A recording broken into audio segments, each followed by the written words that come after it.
So hey guys, welcome back to my channel, and today I want to talk to you about something that affects me from time to time, and I'm pretty sure it affects a lot of people, and I believe it has gotten worse for some people during these COVID times. But excuse my appearance, I'm just in bed sitting here. I don't want to do anything today. I woke up and my mind was full of things and full of thoughts, and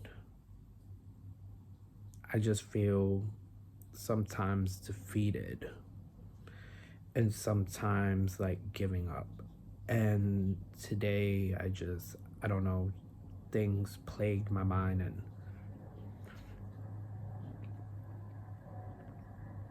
I've been through things with a lot of people in my life, friends and friends from the past and relationships, and I've been in some really bad relationships.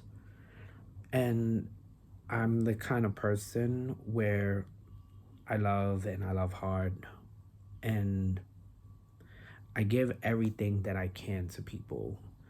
And I try to show them that they mean something to me, and I try to show them that I want them in my life. But for some reason, a lot of people like to take advantage of that.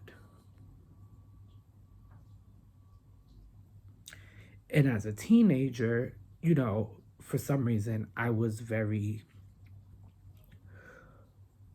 the type of person as a teenager I wanted to find love. That's always just who I've been, where I've had lots of other people, in my life tell me, take your time, you're young, have fun, do this. But I've always, even in my 20s, I've always just been the kind of person who wanted to be in love and be with somebody. And I've had lots of relationships, some really good ones, but I'm still friends with them to this day.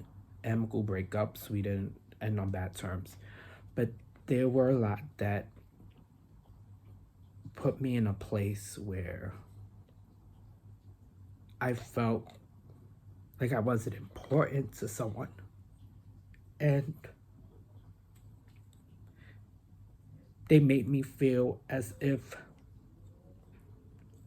I was stupid, or my feelings were stupid. And in a relationship, that's not how you should feel. But I'm so loving and caring that I've always stayed and dealt with being put down, or being used, or being cheated on, or I've never physically been hit or anything like that. Well, that's a lie. Someone hit me twice in an argument, and I stayed like a dummy. I mean, we didn't fully fight.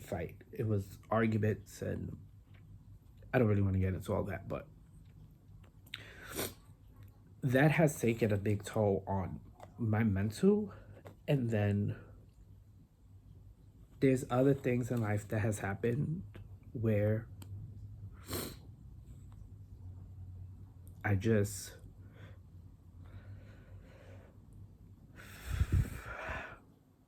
I just sometimes feel like giving up, and that's not okay. But I've have had deaths in my family that were really hard, and they were bad, like where they started chipping away at my mental more and more and more and more.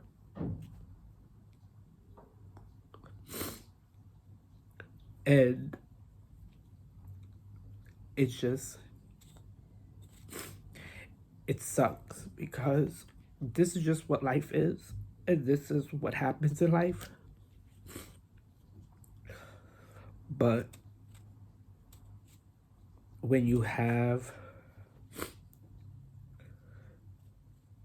people die and pass away, and sometimes it's unexpected, and then sometimes you see it coming, but it still doesn't ease the pain. And I think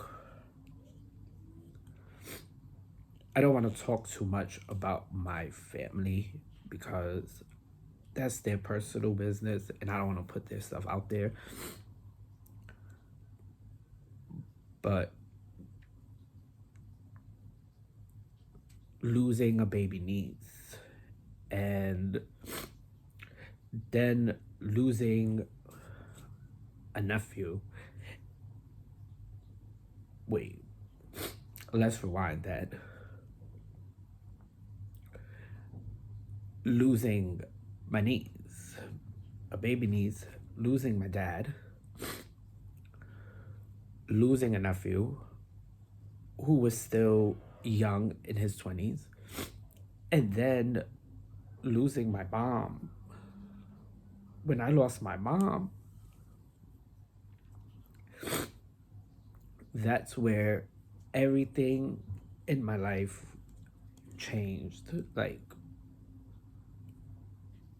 that's where the chipping away at my mental with each death just shattered all of it. It just took all of my mental, and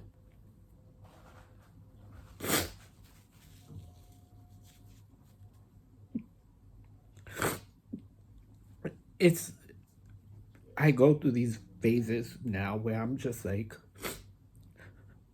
I want to be left alone. And I'll just sit here and I'll be depressed and I don't want to eat and I don't want to do much of anything. And I try to be okay and I try to laugh with people and stuff and be my old joking self because that's just always who I've been. I've always been the joker. I've always loved to make people laugh. But sometimes that just gets tiring. I'm tired of making people laugh all the time. Like, I'm not okay. So I have to act like I'm okay. Oh, sorry, I had to redo that because that last part, I'm gonna have to edit some of that out. But that really, that was like my final straw. And that was really where the chipping at my mental just it took the last bit I had. Like, my mom, I would talk to about anything. When I came out to her, she said, I remember I wrote her a letter and I gave it to her before school. I remember this day vividly. This was in high school. I think I was like 16 or 15, going on 16, something like that. And I remember writing her a letter and I gave it to her when I left out the door for school. And I said, don't read it until I get on the elevator. And I remember I went to school. And then after school, I called on the payphone. This was before cell phones. And I just remember talking to her and then asking her if she read the letter. And she said, yeah. And I asked her how she felt about it. And on the phone, she said, oh, I'm gonna have to figure out what we're gonna do. And at that point, I was nervous. And when I asked her what she meant, she told me she had to figure out what talk show we was gonna go on so that I can come out to her and we could be famous, basically. Like, and that, I don't know, that to me, that made me laugh. And that's the kind of person she was. Like, she still loved me no matter what. Like, she even said, Oh, I already knew that. You didn't have to tell me that. She even gave me condoms to protect myself. She had a whole talk with me, and that's why losing her was hard. I was a mama's boy. Like now, I can't even talk to her and have her talk back and give me advice. And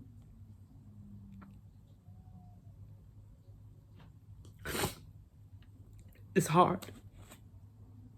It's hard. And sometimes I have days like this.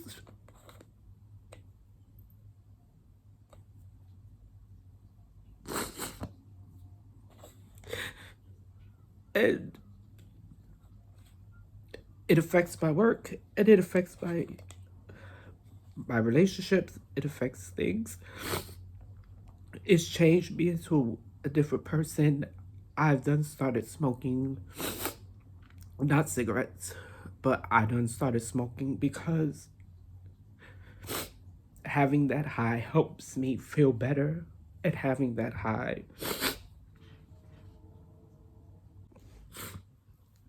I keep having to redo this and because I look crazy and stuff running down my nose. I can't have that in videos. So, but it's been hard. It's been 2 years now. Today, not today, this year, I meant to say this year, will make 3 years. And it's hard. It doesn't, people say it gets easier. It doesn't get easier. That's a lie. It doesn't get easier. We just have to learn how to cope with it. But that's not easy either. And then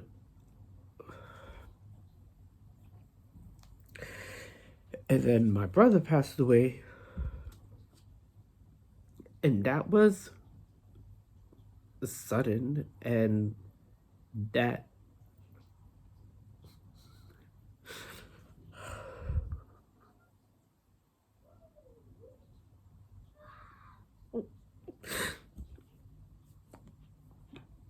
just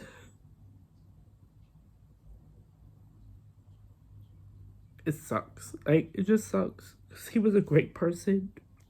He was a great dad and a great brother, and I was so scared to come out to him.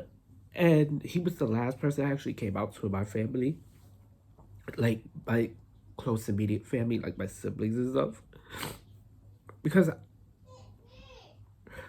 I don't know why everyone, I didn't want to disappoint him the most. I felt like everybody else I knew would be okay with it, but I don't know, for some reason with him I just felt,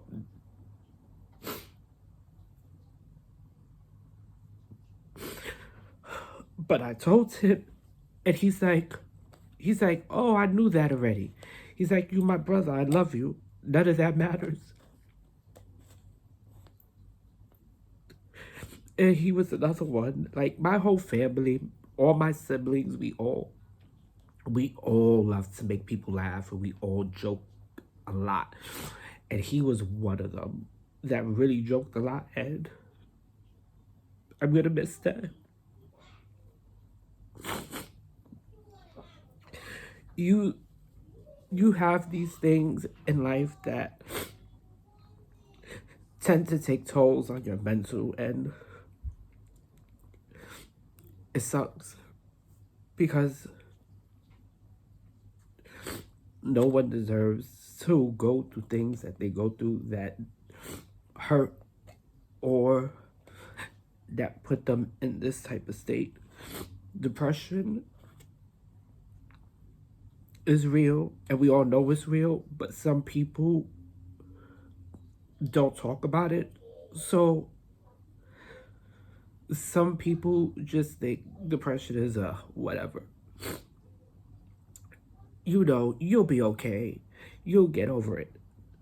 They don't understand depression. They don't understand what real depression is and what people can go through. And I just wanted to do this video because people know me for being a joker and making people laugh and stuff like that. But I also go through things, and we all go through things. And I'm pretty sure people watching this video are probably going through something or have been as well. We have to learn how to be okay. It's hard. We're gonna have days like this where we don't feel okay, and that's okay to have these days. It just sucks that they tend to interfere with other things in your life because you don't ever want to do anything. But I just want to thank y'all for watching, and I'm sorry about this ranting and this crying. But thank you for watching, and I hope you all have a blessed day, and I hope you all are safe. And I hope you all take care of yourselves mentally and physically. Anyway, I'm gonna end this now.